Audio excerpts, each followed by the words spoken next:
하나님의 말씀 출애굽기 14장입니다.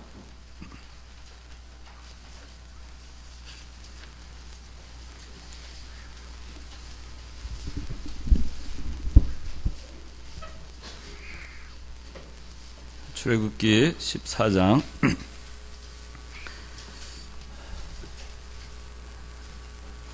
제가 봉독하겠습니다. 여호와께서 모세에게 말씀하셨다. 이스라엘 자손에게 명령하여 그들이 돌아가서 바다와 믹돌 사이에 비하히롯 앞 곧 바알스본 맞은편 바닷가에 장막을 치게 하여라. 그때 바로가 이스라엘 자손에 대하여 말하기를 그들이 광야에 갇혀서 그 땅에서 헤매고 있다 할 것이다. 내가 바로의 마음을 완고하게 하였으니 바로가 너희 뒤를 추격할 것이나 나는 바로와 그의 모든 군대를 통해 영광을 얻을 것이며 이집트 사람들은 내가 여호와인 것을 알게 될 것이다. 이에 이스라엘 자손이 그대로 하였다. 이집트 왕이 그 백성이 도망했다는 소식을 들었고 바로와 그의 신하들이 그 백성에 대한 마음이 변하여 말하기를 우리가 어찌 이렇게 하여 우리를 섬기며 종노릇하던 이스라엘을 보내었는가 하였다. 바로가 병거를 갖추고 그의 백성들을 데리고 나갔는데 선별한 병거 600대와 이집트의 모든 병거들과 그것을 탄 장교들을 이끌었다. 여호와께서 이집트 왕 바로의 마음을 완고하게 하셔서 바로가 이스라엘 자손의 뒤를 추격하였고 이스라엘 자손은 담대히 나아가고 있었다. 이집트 사람들이 바로의 말들과 병거들과 그의 기마병들과 그의 군대와 함께 이스라엘 자손을 추격하여 그들이 바알스본 맞은편 비하히롯 근처 바닷가에 진을 친 데까지 이르렀다. 바로가 가까이 왔을 때 이스라엘 자손이 눈을 들어보니 보아라, 이집트 사람들이 자기들 뒤에서 추격해 오고 있었다. 이스라엘 자손이 심히 두려워하여 여호와께 부르짖었고 그들이 모세에게 말하였다. 이집트에 매장지가 없어서 당신이 우리를 데리고 나와 이 광야에서 죽게 합니까? 어찌하여 당신이 우리를 이집트에서 이끌어내어 우리에게 이렇게 하십니까? 우리가 이집트에서 이미 당신에게 한 말이 이것이 아닙니까? 우리를 내버려 두어 이집트 사람들을 섬기게 하십시오. 우리가 광야에서 죽는 것보다 이집트 사람들을 섬기는 것이 우리에게 더 낫기 때문입니다. 모세가 대답하였다. 두려워하지 마라. 가만히 서서 여호와께서 오늘 너희를 위해 행하시는 구원을 보아라. 너희가 오늘 본 이집트 사람을 다시는 영원히 보지 못할 것이다. 여호와께서 너희를 위해 싸우실 것이니 너희는 잠잠하여라. 여호와께서 모세에게 말씀하셨다. 왜 너는 나에게 부르짖느냐? 이스라엘 자손에게 명령하여 앞으로 나아가게 하고 너는 지팡이를 들고 너의 손을 바다 위로 내밀어 바다를 갈라라. 그리하면 이스라엘 자손이 바다 가운데 마른 땅으로 지나갈 수 있을 것이다. 내가 이집트 사람들의 마음을 완고하게 할 것이므로 그들이 이스라엘 자손의 뒤를 쫓아갈 것이나 내가 바로와 그의 모든 군대와 그의 병거와 그의 기마병들을 통하여 영광을 얻을 것이니 내가 바로와 그의 병거와 기마병들을 통하여 영광을 얻을 때 이집트 사람들이 내가 여호와인 줄 알 것이다. 이스라엘의 진 앞에 가고 있던 하나님의 천사가 그들 뒤로 옮겨가자 그들 앞에 있던 구름 기둥도 옮겨 그들 뒤로 가서 이집트 진과 이스라엘 진 사이에 이르니 그곳에는 구름과 어둠이 있고 이쪽에는 밤의 빛이 비추었으므로 밤새도록 저쪽이 이쪽에 접근하지 못하였다. 모세가 그의 손을 바다 위로 내미니 여호와께서 큰 동풍으로 밤새도록 바닷물을 물러가게 하셔서 바다가 마르고 물이 갈라졌으며 이스라엘 자손이 바다 가운데로 지나갔는데 물이 그들 좌우에 벽을 이루고 있었다. 그때 이집트 사람들이 추격하여 바로의 모든 말들과 병거들과 기마병들이 그들을 뒤쫓아 바다 가운데로 들어왔다. 새벽에 여호와께서 불과 구름 기둥 가운데서 이집트 군대를 내려다보고 그들을 혼란에 빠지게 하셨으며 그들의 병거 바퀴를 벗기셔서 달리기가 어렵게 만드시니 이집트 사람들이 말하기를 여호와께서 이스라엘을 위해 이집트 사람들과 싸우시니 그들 앞에서 도망하자 하였다. 여호와께서 모세에게 말씀하셨다. 내 손을 바다 위로 내밀어서 우리 이집트 사람들과 그들의 병거들과 기마병들 위에 다시 흐르게 하여라. 모세가 그의 손을 바다 위로 내밀자 새벽에 바닷물이 원래대로 흘렀으며 이집트 사람들이 물을 만나 도망하려 하였으나 여호와께서 이집트 사람들을 바다 가운데 빠뜨리셨으며 물이 다시 흘러 병거들과 기마병들을 덮었는데 바닷속으로 이스라엘 사람들을 추격한 바로의 모든 군대를 덮으니 그들 중에 하나도 살아남지 못했다. 그러나 이스라엘 자손은 바다 가운데로 지나갔고 물은 그들 좌우에 벽이 되었다. 기도하겠습니다. 거룩하신 아버지 하나님 감사합니다. 오늘도 거룩한 주일을 저에게 허락하여 주시고 주의 종을 통해서 귀한 하나님의 신령한 양식을 저에게 오늘도 허락하여 주심을 감사드립니다. 이 시간에 저희 1청년부, 2청년부 이렇게 함께 모여 하나님 아버지 앞에 예배하게 하여 주시니 참으로 감사를 드립니다. 이 시간에 하나님 아버지께서 함께 하여 주시옵소서. 예수님 이름으로 기도하옵나이다. 아멘.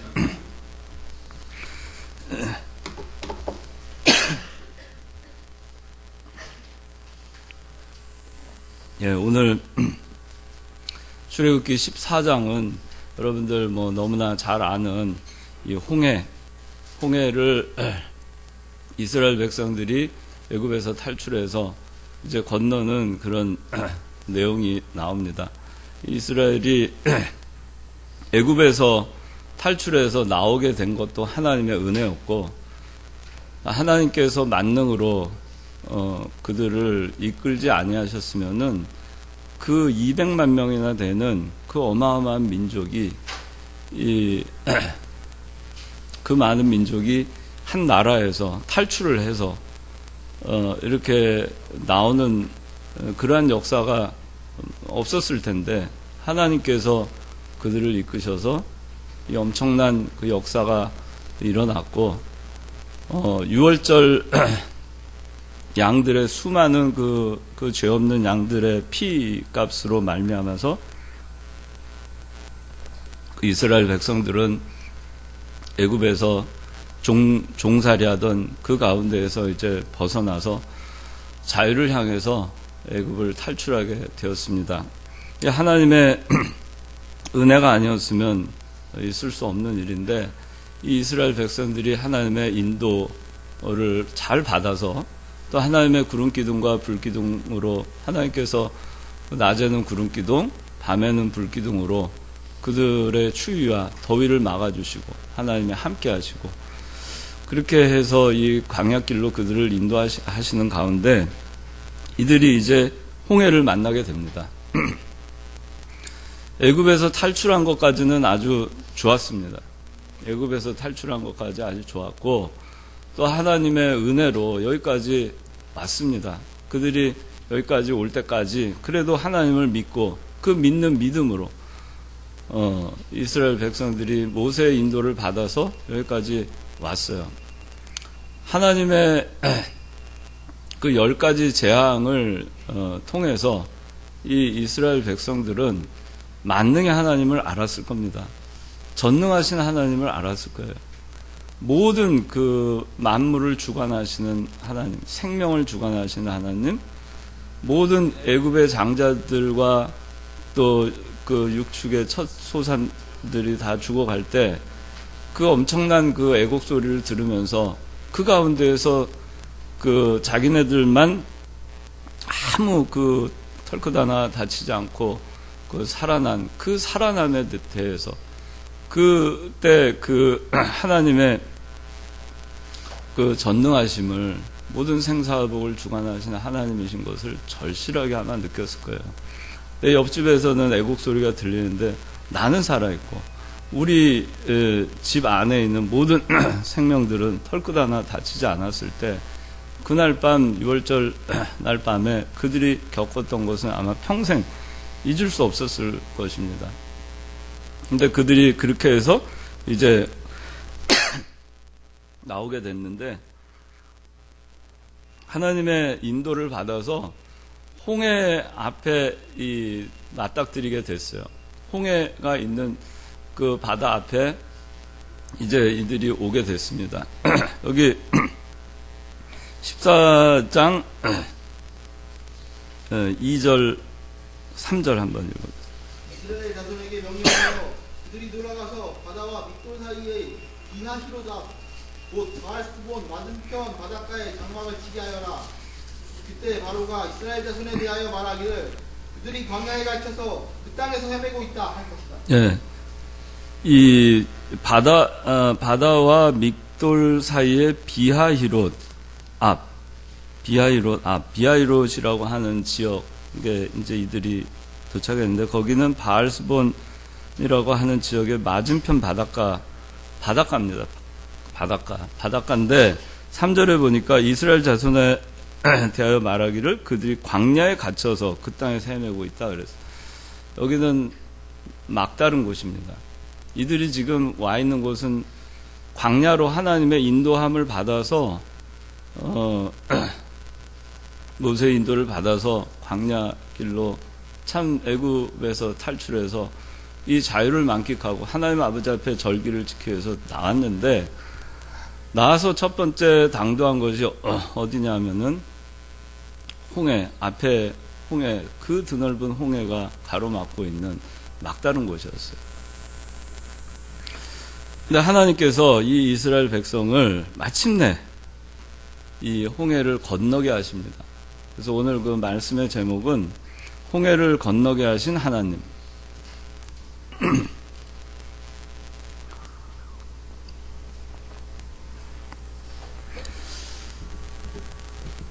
오늘 그 원행이가 대표기도 할 때 언약의 하나님 얘기했는데, 참 그렇게 기도하는 거 보고 참 기뻤어요. 그러니까 언약의 하나님의 약속을 하시면 반드시 성취하시는 하나님이라는 그 얘기를 했는데, 그렇습니다. 이 이스라엘 백성들은 이들을 하나님께서 애굽에서 건져내시겠다고 약속하셨어요. 스스로 하나님이 언약하셨어요. 이스라엘 백성들하고 너 나한테 뭐 해줄래? 내가 이거 약속해 줄게. 그게 아니고 이미 400년 전에 이스라엘 백성들이 하나님께 요구하지도 않았는데 하나님께서 그들에게 약속하셨어요. 아브라함을 통해서 400년 후에 너희가 지금 종살이를 하겠지만 400년 후에 너희 가나안 땅으로 내가 너희를 인도할 것이다 하는 하나님의 약속의 말씀이 있었어요. 그 하나님의 약속을 하나님은 우리가 어떻게 하든지, 우리가 뭐 불순종을 하든지, 우리가 뭐 잘못을 하든지, 하나님 아버지 앞에 죄를 짓든지, 하나님은 우리를 두드려 패서라도, 우리를 정신을 차리게 해서라도 어떻게 하든지 해서 우리를 가나안 땅으로 이스라엘 백성을 인도하시듯 우리를 천국으로 인도하시는 거예요. 그건 하나님이 하시는 거예요.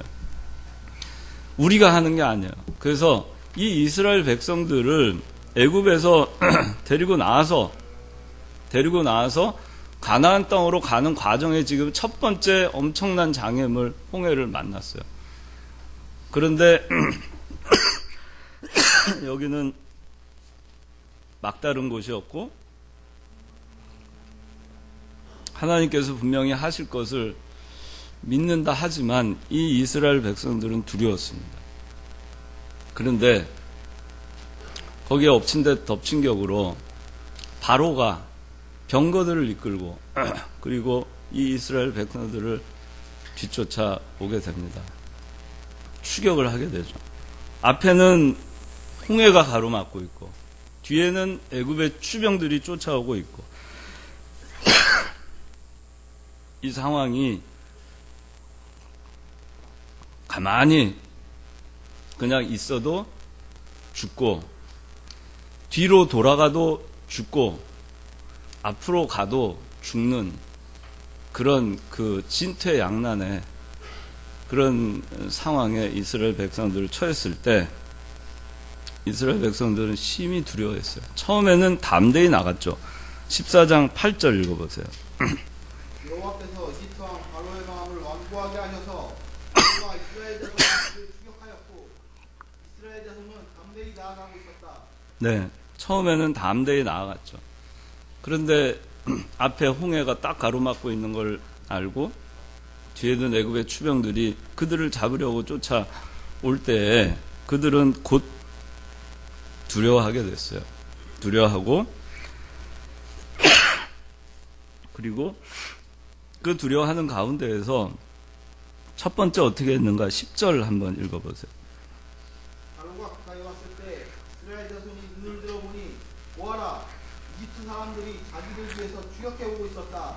이스라엘 자손이 심히 두려워하여 여호와께 부르짖었고 그들이 모세에게 말하였다. 예. 자, 추격해 오고 있었고 이스라엘 자손이 심히 두려워하게 됩니다. 그 상황에서 이스라엘 백성들이 한 일이 뭐냐면 뭘 했죠?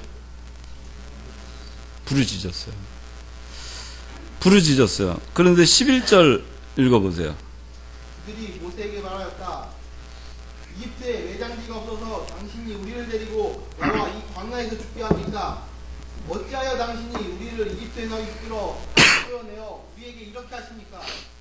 우리가 이집트에서 이미 당신에게 한 말이 이것이 아닙니까?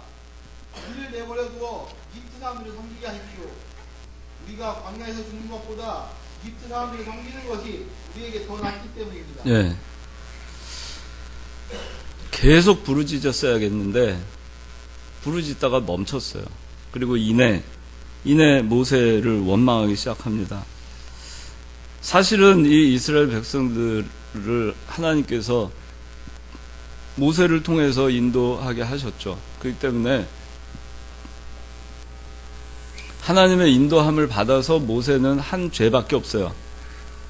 이 비하히롯이라고 하는 그 지역 막다른 곳, 진퇴양난의 이 외통수와 같은 곳, 이 인생의 막다른 골목 같은 이 빠져나갈 곳이 없는 이런 곳으로 하나님께서는 모세를 통해서 이스라엘 백성 인도하셨고, 모세는 하나님의 인도하는 대로 그냥 순종해서 여기 온 것입니다. 그렇기 때문에 그 모세를 원망한다는 것은 곧 하나님의 뜻을 원망하는 거예요.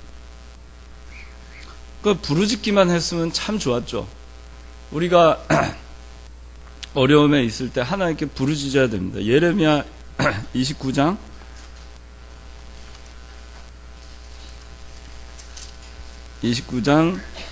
11절. 너희를 향한 너의 생각은 지향이 아니고 평안이며 너희에게 소망 있는 미래를 주려는 것이다. 여호와의 말이다. 계속. 너희가 나를 부르며 와서 내게 기도하면 내가 너희 기도를 들을 것이다. 너희가 나를 구하면 나를 만날 것이며 전심으로 나를 찾으면 너희가 나를 찾게 될 것이다. 하나님께서 주시려고 하는 것은 재앙이 아니고 평안이에요. 이스라엘 백성들을 애굽에서 끄집어 내셨는데 설마 이 막다른 외통수의 인생에 곤경을 처하게 해가지고 그들을 이곳에서 몰살시키겠어요? 하나님께서 여러분들을 하나님께서 이 세상에 나게 하셨고 이 세상에서 하나님을 믿게 했습니다. 여러분들 그냥 여러분들은 믿었지만은 여러분 한 생명을 살리기 위해서 그리스도께서 십자가에 못 박혀 죽으셨어요. 우리가 이 지구상에 수많은 그런 사람들이 있지만 우리 한 생명이 천하보다 귀하다고 하는 얘기는 모든 인류 가운데 단 하나 나를 위해서 그리스도께서 십자가에 못 박혀 죽으신 겁니다. 각각의 하나하나를 위해서. 만약에 나 하나만이 그냥 택자였다. 온 수천 년의 그 인류 역사 가운데 유일한 택자가 나 하나뿐이다. 그럼 나 하나만을 위해서 하나님께서 독생자 예수 그리스도 보내지 않으셨겠는가? 그리스도께서는 나 하나의 생명을 위해서 죽지 않으셨겠는가? 그렇지 않은 거죠. 나 하나를 위해서 그리스도께서는 십자가에 못 박혀 죽으신 거예요. 그렇게 우리가 값진 몸입니다. 그렇게 해서 우리를 살려놨는데 그냥 이 세상에 그냥 할 일 없이 살다가 쓸데없이 살다가 아무 의미 없이 인생을 살다가 그냥 죽어가게 하나님께서 하시려고 여러분들을 이 세상에 나게 하시고 여러분들을 택하시고 여러분들 부르신 게 아니에요.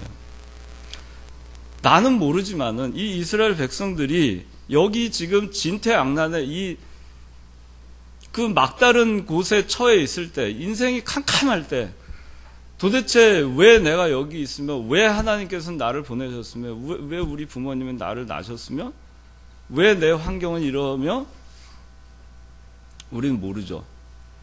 답을 모르죠. 아무리 답을 알려고 해도 답을 모릅니다. 아마 천당에 가서야 아마 여러분들 인생에 여러 가지 난관이 있을 때 그 모든 난관의 의미를 천국에 가서야 비로소 깨달을 거예요. 그 전까지는 그냥 안개와 같이 그렇게 희미하게 우리가 알 것입니다. 그러나 천국에 가면 명확하게 알겠죠. 그러나 우리는 그것을 알기 위해서 그러나 분명한 것은 하나님께서 나를 이곳에 그냥 보내신 건 아니다. 나로 하여금 괴롭고 고난받고 재앙을 당하고 그러다가 그냥 쓰러져 가라고 이 세상에 보내신 것은 아닐 것이다. 이러한 상황 가운데 나를 처한 것은 아닐 것이다. 그러한 믿음을 가지고 우리가 가면 되는 것입니다. 그 이유는 정확히 모르지만, 왜 나를 그런 가운데 처하는지 정확한 이유는 모르지만, 그러나 분명히 거기에는 하나님이 선하신 뜻이 있다는 그 확신을 가지고 하나님의 뜻을 우리가 기다리고 하나님의 뜻을 바라보는 그런 우리가 돼야 되는데, 이 이스라엘 백성들이 어떻게 했냐면은 그냥 부르짖다가 말아버렸어요. 우리는 어떻게 하는가? 부르짖다 마는가? 좀 부르짖어 보다가 며칠 부르짖어 보다가 해결의 기미가 안 보이니까 온갖 인간적인 방법을 다 써보고, 그리고 이제 원망하기 시작하고 내 처한 현실에 대해서 슬퍼하고 남의 탓을 돌리기 시작하고 왜 내가 이렇게 됐는가에 대해서, 그런 것들에 대해서 주변 사람들에 대해서 탓을 하기 시작을 합니다. 꼭 이스라엘 백성들이 했던 것처럼. 이스라엘 백성들이 뭐라고 하느냐 하면, 처음엔 부르짖었는데 바로 원망을 해요. 이집트에 매장지가 없어서 우리를 광야에서 죽게 합니까? 설마 하나님이 우리를 광야에서 죽게 하겠어요? 여러분들 이런 믿음을 가지고 있나요? 하나님 도대체 왜 이러십니까? 나 여기서 죽게 하려고 이렇게 여기로 인도하셨습니까? 어떤 직장이든 어떤 환경이든 나한테 하나님 나 죽게 하려고 여기 지금 이렇게 하셨어요? 엄마 나 고랑탕 먹이려고 여기 이렇게 하라 그랬어요? 친구한테 나 골탕 먹이려고 이렇게 하라고 했어요? 선생님,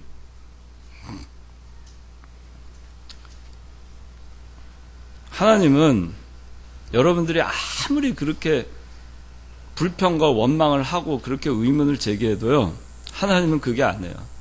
그게 아니에요. 하나님은 고랑탕 먹이려는 거 아니에요. 그럼 예레미야 29장 나와 있잖아요. 재앙이 아니고 평안인 거예요. 우리는 끊임없이 부르짖는 거예요. 끝까지 부르짖으면 되는 거예요. 부르짖고 하나님 하신 일을 보고 하나님이 인도하는 대로 또 발걸음을 띄면 되는 거예요.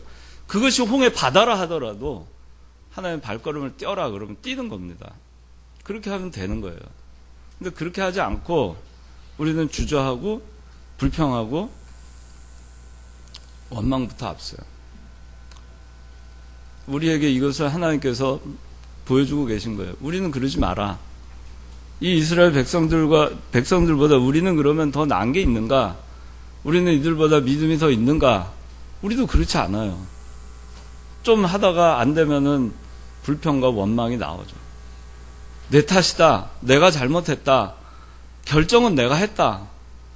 뭐 그럴 수 있어요. 결혼 같은 것도 여러분들 하게 됩니다. 결혼했는데 누구 때문에 내가 결혼 잘못해가지고 이렇게 됐다. 누구 때문에 저 친구 잘못 만나서 이렇게 됐다. 그런 누구 때문에 이사 잘못해가지고 이렇게 됐다. 그렇게 얘기할 게 아니에요. 그 마지막 최종 결정은 내가 한 겁니다. 내가 끝까지 안 했으면 안 하는 거예요. 그죠? 근데 결정은 자기가 마지막에 다 해놓고, 그리고 그때 그 사람 때문에 내가 이렇게 됐어. 그때 저 사람이 그렇게 하라 그래서 내가 그렇게 했더니 잘못됐어. 왜 그렇게 했어요? 그걸 한 건 자기잖아요. 근데 어쨌든 우리가 불평하면 안 됩니다. 내가 잘못한 것이다. 그리고 여기에는 하나님의 섭리가 있을 것이다. 하나님의 뜻이 있을 것이다. 그렇게 생각을 해야 됩니다. 여기 광야에서 죽게 합니까? 어찌하여 당신이 우리를 이집트에서 이끌어내 우리에게 이렇게 하십니까? 우리 이런 얘기 안 해요? 어째서 나한테 이렇게 합니까? 아니, 당신이 뭔데 나한테 이렇게 합니까? 나한테 이럴 수 있습니까? 잘 되면은 그런 얘기 안 하는데, 잘 안 되면 우리 그런 얘기 많이 하죠. 근데 잘 안 돼도 우리가 그런 습관, 원망하고 불평해봐야 그것이 해결이 되면은 얼마든지 여러분들 원망하고 불평하세요. 원망과 불평을 통해서 여러분들이 얻을 수 있는 것이 단 하나라도 있으면 하세요. 여러분들 인생에 아무런 도움이 안 돼요. 아무리 어려운 일이 있고 진퇴양난에 처해도 거기서 감사하고, 거기도 뜻이 있겠다. 내가 잘못한 것이다. 하나님의 섭리가 있다. 하나님의 인도가 있을 것이다. 나는 믿는다. 내가 누군데 여기서 그냥 말 것인가? 여기서 하나님께서 나를 그냥 내버려 두실 것인가? 그렇지 않다. 그런데 뭐라고 얘기하죠? 12절에 우리가 이집트에서 이미 당신에게 한 말이 이것이 아닙니까? 우리를 내버려 두어 이집트 사람들을 섬기게 하십시오. 이런 얘기 우리 안 하는가? 나 좀 내버려둬. 왜 참견이야? 신앙생활 좀 바로 해라. 왜 참견이에요? 당신이 나 잘하세요. 친구가 좀, 그러면 안 되지 않겠니? 너나 잘해. 왜 참견이야? 내버려둬. 이스라엘 백성들이 그랬죠. 내버려 두어 이집트 사람들을 섬기게 하십시오. 나는 세상을 섬기는 게 더 좋아. 하나님 섬기는 것보다. 주일날 교회 나가는 것보다 세상에 놀러 가는 것이 더 좋아. 세상의 유익을 위해서 사는 것이 더 좋아. 죽는 것보다는, 광야에서 죽는 것보다는 차라리 나는 애굽에 돌아가서 세상을 섬기는 것이 좋겠어. 그게 우리의 모습이에요. 우리가 이스라엘 백성들보다 나을 게 하나도 없어요. 하나님은 그런 우리들을 그냥 버려두지 아니하시고 끄집어 내셨으니까 홍해를 건너게 하시는 분은 하나님이세요. 어떻게 하든지 깨우치든지 정신 차리게 하든지, 아니면 먼저 우리로 하여금 그 홍해가 갈라진 걸 보게 해서 그 하나님에 대한 확신을 다시 갖게 하든지, 어떻게 하든지 우리를 하나님께서는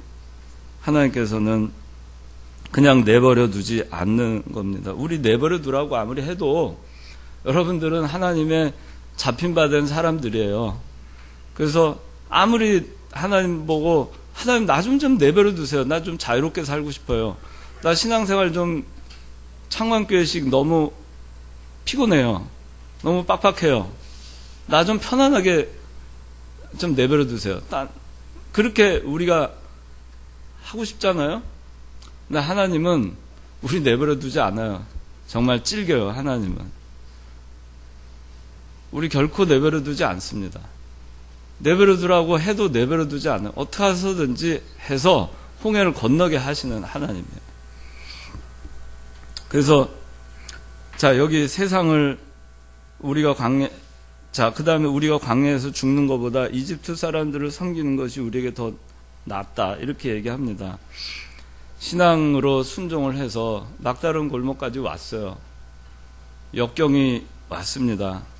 그럴 때 다시 세상으로 돌아가겠다 하는 것입니다. 신앙을 우리가 지키느라고 고난을 받는 것보다는 차라리 세상을 섬기는 것이 편하다. 신앙 때문에 고난을 받는 것보다는 차라리 마귀 종으로 육신을 위해서 신앙을 양보하는 것이 더 낫겠다. 그렇게 하는 것입니다.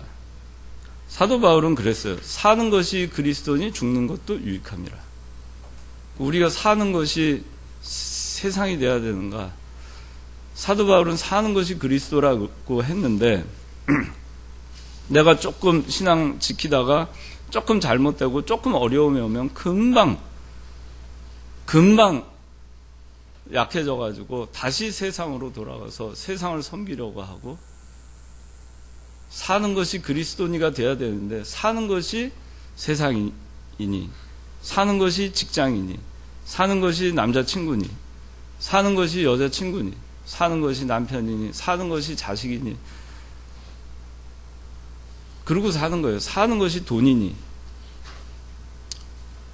우리는 사는 것이 그리스도이니, 사는 것이 그리스도가 돼야 돼요.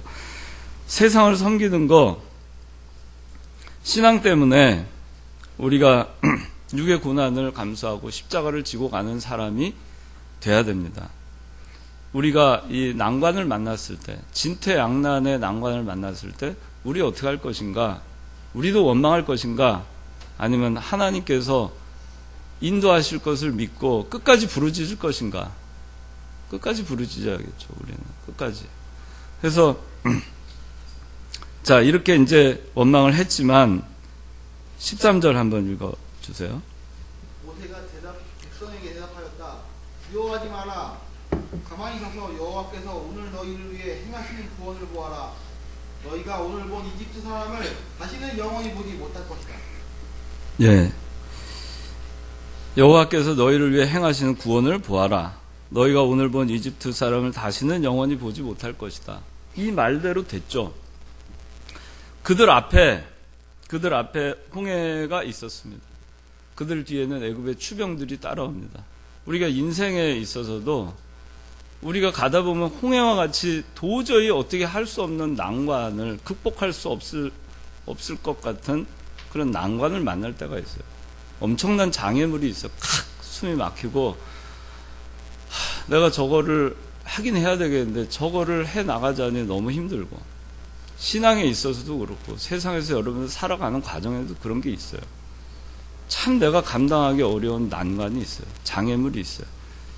또 애굽의 추병들 뒤에 쫓아올 때 그 심정이 어떻겠어요? 나를 죽이려고 누가 쫓아와요. 침이 그냥 바짝바짝 마르겠죠. 피가 마르겠죠. 내가 이거 그냥 있다가는 내가 죽을 텐데, 죽을 것 같은 위기. 여러분들 위기 상황, 인생의 위기 상황 겪어본 일들 있을 거예요. 재앙과 같은 상황, 예측치 못했는데 나한테 안 좋은 일이 생기는 거, 그런 일들이 있을 겁니다. 그와 같이 홍해와 같이 엄청난 장애물도 있고 애굽 추병과 같이 나에게 위기 상황이 오기도 합니다. 죽을 것 같은 그런 두려움의 공포가 몰려오는 그런 일이 있을 수도 있어요. 결국에는 인생이 이런 일들의 반복이죠. 그것이 얼마나 두려우냐, 얼마나 무서우냐, 공포스러우냐, 얼마나 큰 그 장애물이냐, 얼마나 작은 장애물이냐, 그 차이일 뿐이지 이런 것들은 있습니다. 장애물과 위기, 그것이 반복되는 가운데 우리가 살아가고 있는 것입니다. 거기서 우리가 그냥 가만히 있으면 어떻게 될 것인가? 가만히 있으면 죽죠. 애굽 추병들의 칼에 맞아 죽겠죠. 홍해바다로 뛰어들자니 물에 빠져 죽겠죠. 갈 길이 없죠. 길이 없습니다. 우리에게 길이 없어요. 길이 없는 순간들이 있잖아요. 어떻게 해야 될지 모르겠어요. 이렇게 해야 되나, 저렇게 해야 되나. 그런데 애굽의 추병들은 계속해서 쫓아오고 있습니다.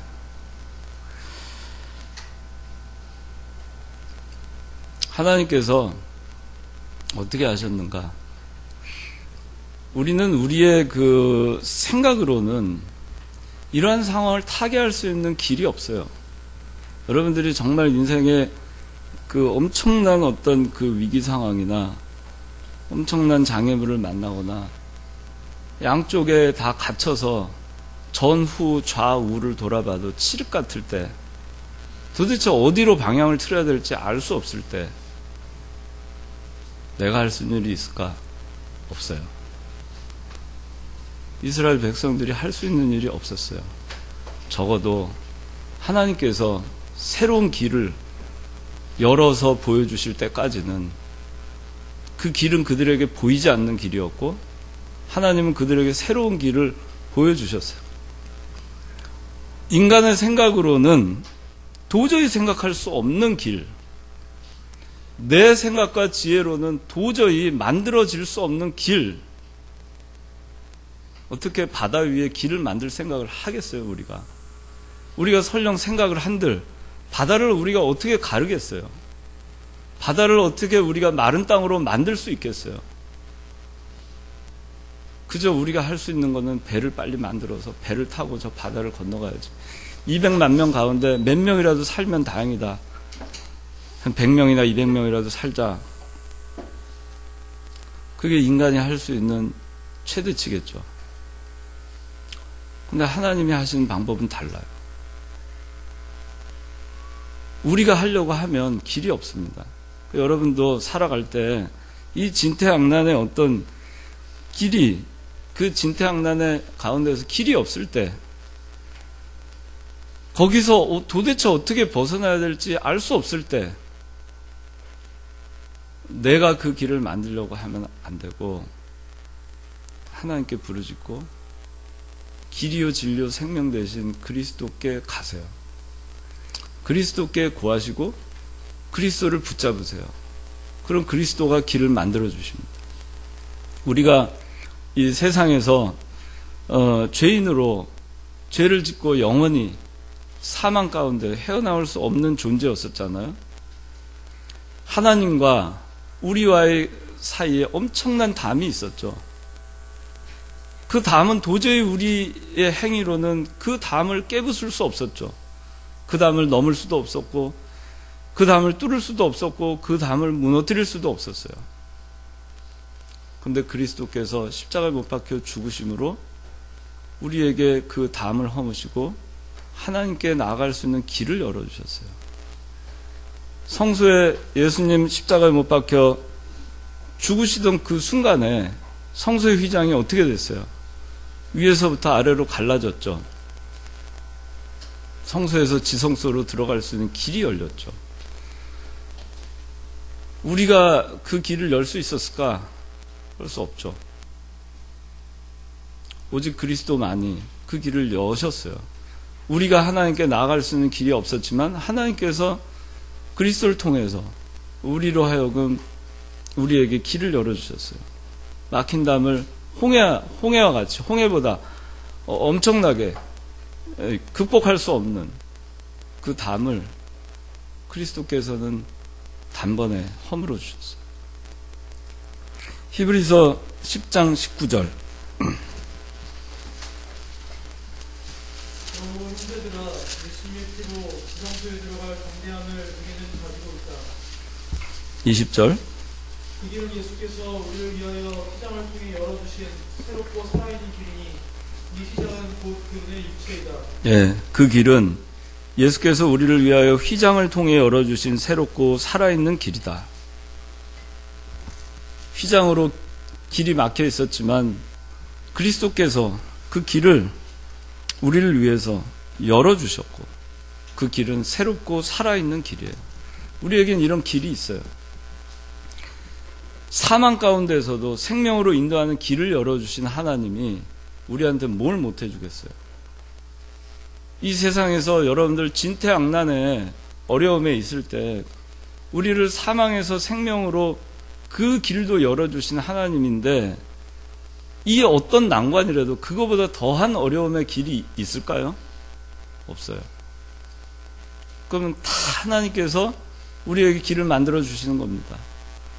홍해와 같이 내 앞에 가로막혀서 뒤로 갈 수도 없고, 앞으로 가자니 물에 빠져 죽게 생겼고, 인간의 생각으로는 보이지 않던 그 길이 하나님께서는 우리의 상상을 초월하고 우리의 생각을 뛰어넘고 우리가 알지도 못하는 가운데에서 하나님의 길을 예비하시고 그 길을 열어주세요. 여러분들이 이 하나님을 믿느냐 안 믿느냐 여러분들한테 달려있어요. 그 하나님을 믿고 그냥 부르짖고 진퇴양난 가운데 있을 때 나는 할 게 없어요. 내가 할 수 있는 일 없어요. 아까 얘기했죠. 주변과 싸울 수도 없고 홍해를 가를 능력도 없어요. 그렇기 때문에 가르겠다는 생각도 하지 못해요, 우리는. 근데 그냥 하나님께 부르짖으면 하나님은 길을 만들어 주세요.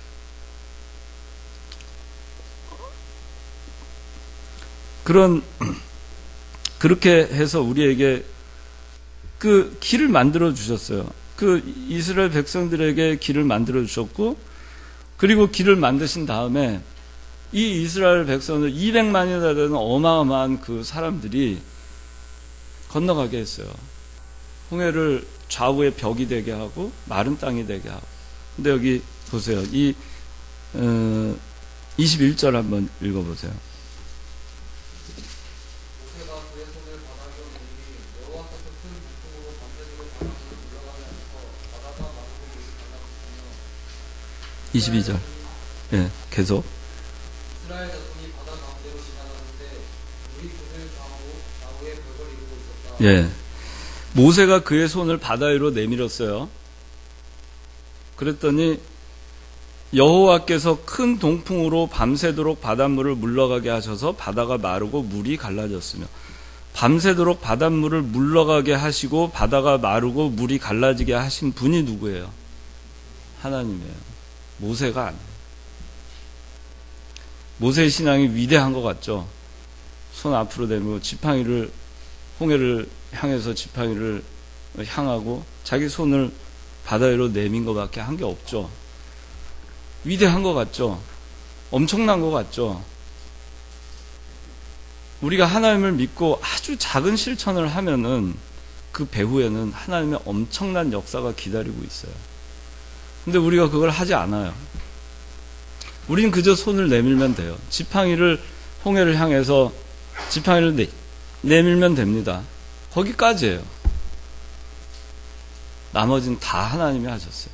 이 엄청난 일을, 홍해를 다 갈라서 마른 땅으로 만드신 그 일을 하나님이 직접 하십니다. 직접 하셨어요. 그래서 바다 가운데로 다 지나갑니다. 바다 가운데로 다 지나가고 그 200만 명이나 되는 그 엄청난 인구가, 제가 이렇게 시간을 대충 계산을 해봤는데 굉장히 오랜 시간 갔을 것 같아요. 한 300명, 한 500명 정도씩, 한 줄에 500명씩 해가지고, 500명씩 줄을 서가지고, 200만 명이 가려면은, 그것만 해도 꽤 되겠죠? 500명씩 해서 200만 명, 4km. 그것만 해도 4km예요, 4km. 1m씩, 앞하고 뒤하고 간격이 1m씩만 해도 4km예요. 이 4km의 그 엄청난 그 사람들이, 거기에 가축들도 따라가고 했잖아요. 많은 시간이 걸렸겠죠. 밤새도록 하나님은 홍해를 마른 땅으로 만드시고, 그리고 이스라엘 백성들을 글로 몇 시간에 걸쳐서 해서 새벽에 해가 뜰 때 이스라엘 백성들은 홍해에서 올라옵니다. 여러분들 한번 생각해, 저기서 이렇게 바닷물이 있고 그 사이에 갈라져 있지만 거기서 사람들이 올라오는 거예요. 물에서 사람들이 올라오는 겁니다. 서쪽에서 동쪽으로 와요. 그들이 향해서 가던 데는 해가 뜨고 있고. 얼마나 장관이었겠어요. 그리고 수많은 사람들이, 200만 명의 사람들이 바다에서 올라오고 있어요. 이스라엘 백성의 고린도전서 10장에 구름과 바다에서 세례를 받았다는 말이 이거예요. 바다에서 올라온 백성들이에요. 세례를 받은 것입니다. 홍해에서. 그리고 어떻게 됐죠? 세례를 받으면, 불세례를 받으면 그리스도를 믿고 성령 세례 받은 사람들 구원받죠. 구원받은 거죠. 불세례 받은 사람들은. 우리가 물세례, 적수세례 이게 아니에요. 물세례 받은 거는, 불세례를 받은 거는 성령 세례 받은 거죠. 성령 세례 받은 사람들은 죄와 사망에서 건짐을 받은 거죠. 그게 불세례예요. 여러분들은 불세례 받았어요? 안 받았어요? 다 받았어요. 여러분들 예수 그리스도를 영접하고 구주로 믿으면 이미 불세례를 받은 사람들입니다. 그 세례를 받고 나면 우리는 더 이상 뭐예요? 죄인이 아니죠. 의롭다 칭함을 받았고 세상과는 구별이 되는 거예요. 세상과 단절이 돼야 되는 거예요. 구별이 되는 거예요. 이스라엘 백성들이 이제 다 올라오고 애굽 추병들이 홍해로 들어가고 그리고 홍해바다는 다시 아무 일도 없었던 듯이 닫혀버렸어요. 거기에 애굽의 추병들은 다 수장되고 말았습니다. 다 수장됐어요. 그리고 어떻게 됐죠? 애굽과 이 이스라엘 백성들이 서 있는 땅에는 홍해가 가로막고 있어요. 다시 하나님께서는 구원하신 다음에 세상과 완전히 우리가 과거에 있었던 그 잘못된 길을 없애고 세상과 연결된 길을 없애고 우리가 완전히 세상과 분리되기를 원하시는 거예요. 우리가 세를 받았기 때문에 홍해를 다시 해서 다시 닫아놓고 그리고 애국과 분리해 놓은 것 같이 세상과 완전히 분리되기를 원하시는 겁니다. 그리고 이제 어떻게 됐어요? 그들이 이스라엘 백성들이 전날 밤만 해도 그들 앞에는 홍해가 있었죠. 그들 뒤에는 추병이 있었죠. 근데 아침이 되자 어떻게 됐어요? 그들 앞을 가로막고 있던 홍해도 없어졌고 그들 뒤를 쫓던 추병도 다 없어졌어요. 그리고 그들은 더 이상 막다른 골목에 서 있지 않아요. 그래서 우리가 정말 진퇴양난에 있을 때 어떻게 할 것이냐? 하나님을 붙드세요. 이스라엘 백성들이 부르짖다가 원망을 했지만 그래도 하나님이 이들을 인도하셨어요. 우리는 그렇게 하지 맙시다. 우리는 원망하지 말고 끝까지 하나님 붙듭시다. 그리고 하나님께서 내가 생각지 못한 어떤 새로운 길을 예비하고 계신지를 기대하면서 잠잠히 바라보고 그 기대 속에서 그걸 기다립시다.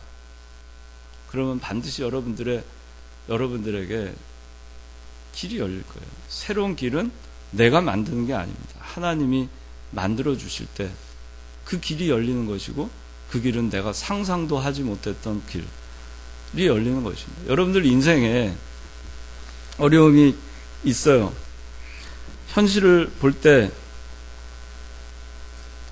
전혀 길이 보이지 않습니다. 그러나 믿음으로 보면 환히 길이 보일 수 있어요. 그러니까 여러분들이 믿음의 길을 가야 되겠습니다. 두려워하지 말고 가만히 서서 하나님이 하시는 것을 봐라. 당황하지 말고 하나님이 하시는 것을 정말 소망 가운데 새로운 길을 여실 하나님을 소망하면서 그러면서 보자 이거예요. 그렇게 하고 이제 이 이스라엘 백성들이 바다가 갈라졌을 때 이제 어떻게 했어요? 22절 다 같이 읽어봅시다. 시작.